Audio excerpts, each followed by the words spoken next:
पकड़ो पकड़ो पकड़ो, अरे बच्चे को लेकर भाग गया, पकड़ो। अरे क्या हुआ भाई, सुबह सुबह अपने गांव में ये शोर कैसा? अरे किसी के घर में चोरी या डकैती हुई है क्या? नहीं भाई, ध्यान से सुनो, लोग ढोल नगाड़े पीट रहे हैं, शायद कोई जंगली जानवर हो। पंडित ज्ञानचंद उधर से ही आ रहा है, आओ उसी से पूछते हैं।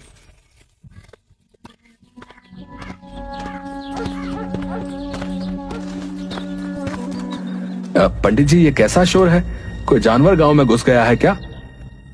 अरे नहीं भाई, आज गांव से फिर एक बच्चा कोई जानवर पकड़कर जंगल में ले गया। हे भगवान, अब तो हमारे बच्चे अपने गांव में भी सुरक्षित नहीं हैं। पता नहीं क्या होने वाला है। सुन रही हो भाग्यवान, बंकू से कहना घर में ही रहे, इधर उधर खेलने ना जाए। पता नहीं जानवरों का यह आतंक गांव से कब खत्म होगा। सरताजपुर गांव में लगभग 6 महीने से जंगली जानवरों का आतंक बना हुआ था।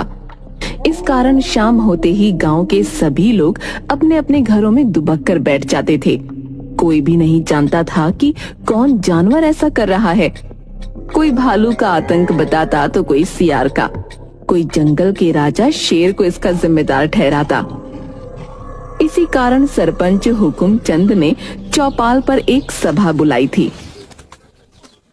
प्यारे गांव वासियों, जैसा कि आप जानते हैं कि पिछले 6 महीने से रोज कोई जानवर हमारे बच्चों को जंगलों में ले जाकर मार कर खा जाता है। हम उसी पर चर्चा के लिए आज यहाँ पर एकत्रित हुए हैं। सरपंच जी, आए दिन हमारे गांव से बच्चे गायब हो रहे हैं। अगर ऐसा ही चलता रहा तो गांव के सारे बच्चे मार डाले जाएंगे। हमें कुछ ना कुछ तो करना ही होगा। इसके लिए हमें पहले पता लगाना होगा कि कौन जानवर ऐसा कर रहा है, ताकि हम लोग उस जानवर से छुटकारा पा सकें।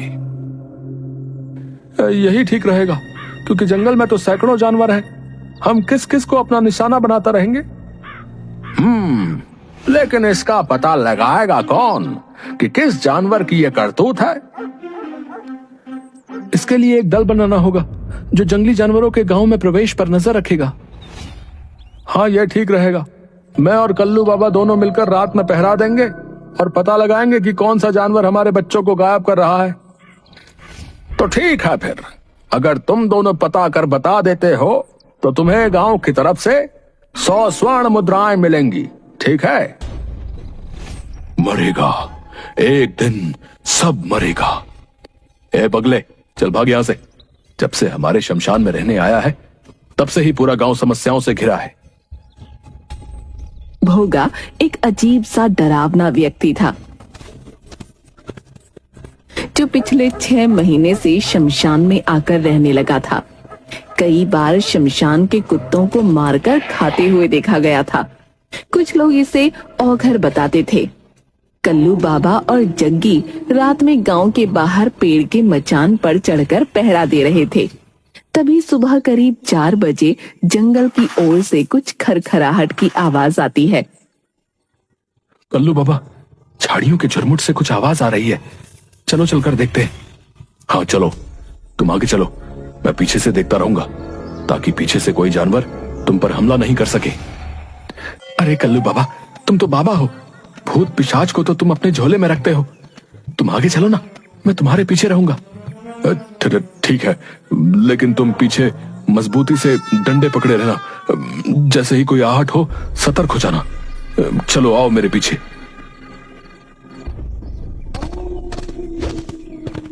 भूत पिशाच निकट नहीं आवे, महावीर जब नाम सुनावे।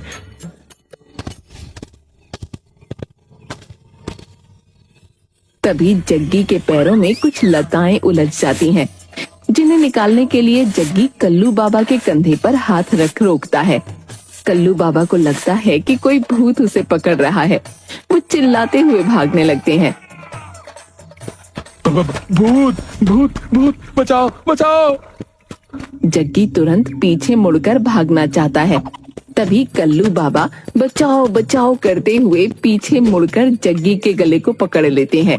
उसकी पीठ पर चढ़ जाता है। जग्गी को लगता है कि सचमुच भूत उसकी पीठ पर चढ़ गया।